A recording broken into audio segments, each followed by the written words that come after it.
Hi everyone, this is Sandy Crave the Heart, and today I'm going to be sharing a recipe book, really quick and easy little folio made using the ephemera that matches the Cooking with Love paper. We're using that as well, and the stamp set Bake Me Happy, I think it is. And I'm also going to be using this Scrapbook Diva die set. It actually, I believe, is an album to make an oven, like a oven mini book or whatever, but this also has a really great recipe die that I'm going to be using for my little recipe cards. So what you need to get started is you need 3 pieces of chipboard, 2 that measure 6.5 by 6.5, and 1 that measures 6.5 by 1 inch for your spine. Your what I used for my black paper to cover my chipboard is I took a 12 by 12 piece of paper, I cut it down to 7.5, so it was 7.5 inches tall by 12, and then the piece that's left measured 3.5 by 7.5, and then I attached that to the end of my paper. I'm also using this new to me, first time I've used it. It's called the Book Cover Guide by We Are Memory Keepers, and it's just a way to kind of help you do good measurements for covering your books. It helps you with mitering the corners. I also will show you in this video this other tool that I've been using for years. It's by colorwayarts.com, and it's a corner tool that helps you miter them. So what I'm doing right now is I'm actually using double-sided tape, score tape, to attach my chipboard to my cardstock. But you can use glue. I just like to use it because it dries quick, and I don't know, it's less mess for me to get everywhere. I'm using that little book guide to help me do, I think it's about 1/8 of an inch between my chipboard and my spine.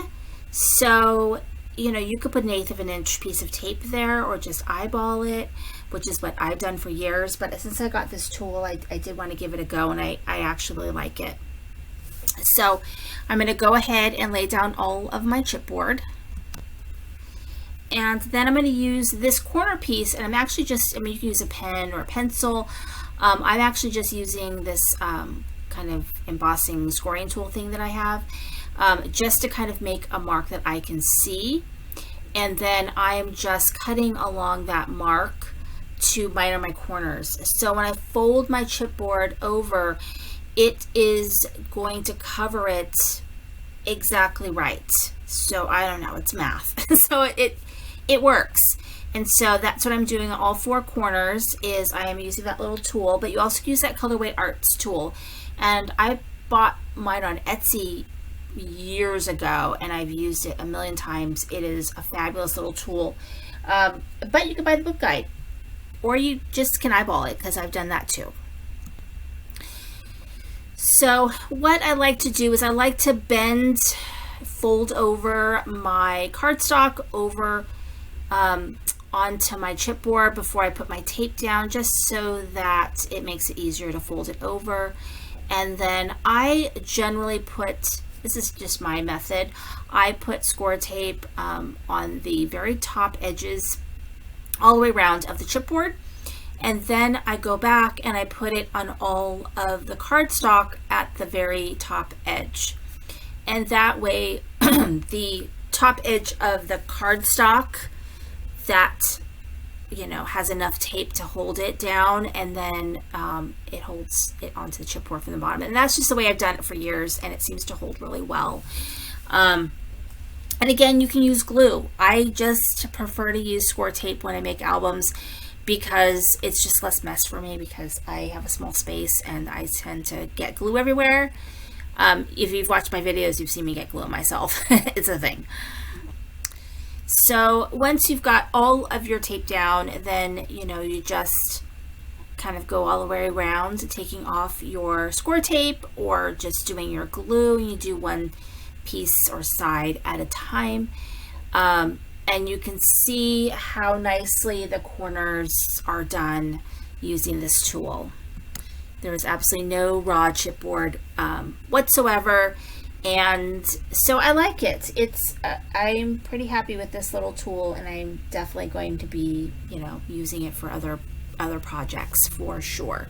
And then what I like to do is I like to kind of bend, I like to bend my spine so that I know it's going to fold over nicely.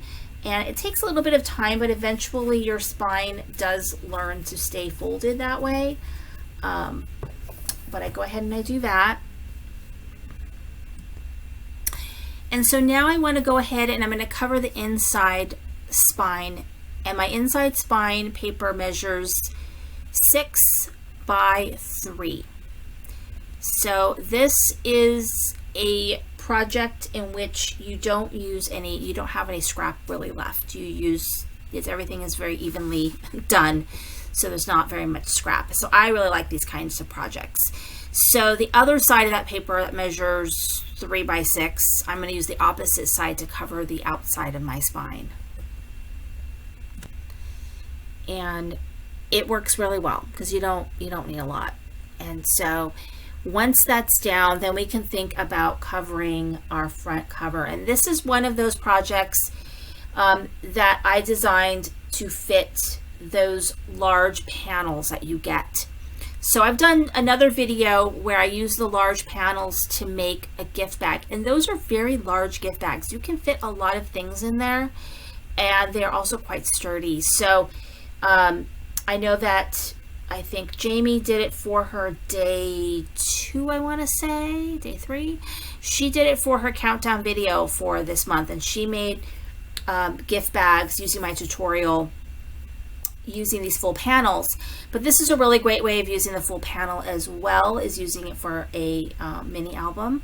And so I'm using that front, and then the back side of that is actually going to be the back side of the album. And then there is that middle piece, and that middle piece measures 3 by 6. If I didn't say before, the front and back paper is 6 by 6. There's no cutting that down at all. It fits perfectly on that front and that back. Okay, so now this piece for the inside, this is a piece of black cardstock that measures 8 by 6, and then I score on the 8-inch side at 2 inches, and I fold that over. So then I'm going to put score tape or glue on the back of this with that folded up panel, which then makes your paper 6 by 6 on the bottom, because that's going to be a start of my pockets. And so you need 2 of those, because 1 on each side. And so again, it measures 8 by 6, and then you score at 2 inches, and so then your paper then is 6 by 6, your cardstock. So I'm using score tape because, like I said, it's just easier for me. It does make an unholy mess. And so I have got the pockets that measure 2 by 6, and then you're going to cut your pattern paper 2 by 6, and you'll be able to get 3 pockets out of that one paper. And so what you then will do is just, if you want to have a little bit of a border, then you would cut your pattern paper like 1/8 of an inch or 1/4 of an inch, depending on how big of a border you want, on 2 sides, on the long side and the short side, and that will give you a tiny bit of a border.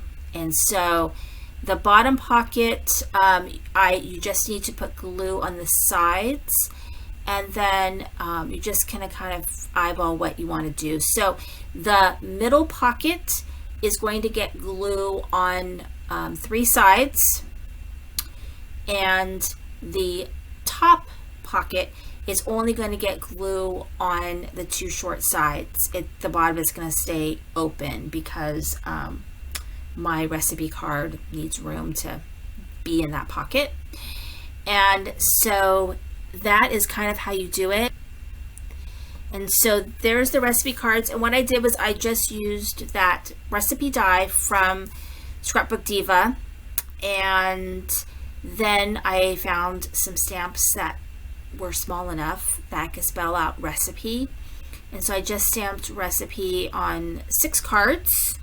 And then I took my lightest pink and my lightest gray ink pads, and I stamped some images and some words. I think I did the bake with love, sugar, flour, and I don't know what else, a whisk and the tablespoon thingies, measuring spoons, onto those recipe cards. So they're very light. You can see them, but they're very light. So you can easily write over those, and you can easily write over them.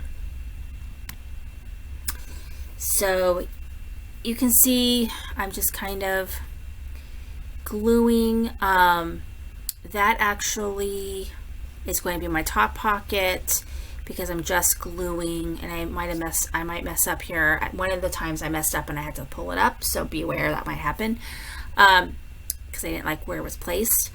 But the top pocket only has glue on the 2 short sides, and then the middle pocket's the one that has glue on 3 sides. Just the top is open. And so you want to make sure that your bottom pocket, you can put something in it. You don't close that up by your gluing. And so it is almost done, and I really love this paper. It is so pretty, and I'm almost actually out of the paper, so I've got all of these ephemeras I'm gonna have to kind of play with. I have some ideas of what I want to do with the ephemera, and we'll see how it works out, because sometimes the best ideas, but I do have some ideas of what I want to do to make that little bits of paper I have left stretch so I can use up my ephemera. But I also have my stamp sets. So yeah, once you've got your pockets down, you can use 1/8 of an inch score tape, but I do like using glue here just because I need room to maneuver where I want things to go. And then you can put your recipe cards in the pockets. And now I'm kind of figuring out how I want to decorate, and I'm keeping it pretty simple because the paper is kind of so pretty and decorative anyway. But I did find a few kind of ephemera pieces that I want to put down here at the bottom for decoration. So I'm just going to glue those down. So I want to keep things flat, even though the 1-inch spine does give me plenty of room to put things, but I just did flat embellishments for this. Now the front, I thought about putting some ephemera on the front, but I just felt like the paper was just kind of doing its job. So I just decided just to use this recipes die that came with that Scrapbook Diva die. And it has a little shadow, so it's really great. And I did the shadow in black, and I did the recipes in red. And I figured that would be fine for decorating that. And so I'm gluing that down. And then I decided that I wanted to do a little bit of trim on the sides there, because I just thought they needed something. So I have some lace that I had bought forever ago in my stash. So I put lace here. You could do pom-pom trim. You could do a scalloped border there. I just like to decorate my edges sometimes. Not always, but sometimes. And so I'm just putting score tape down, and then I'm just putting this bit of lace.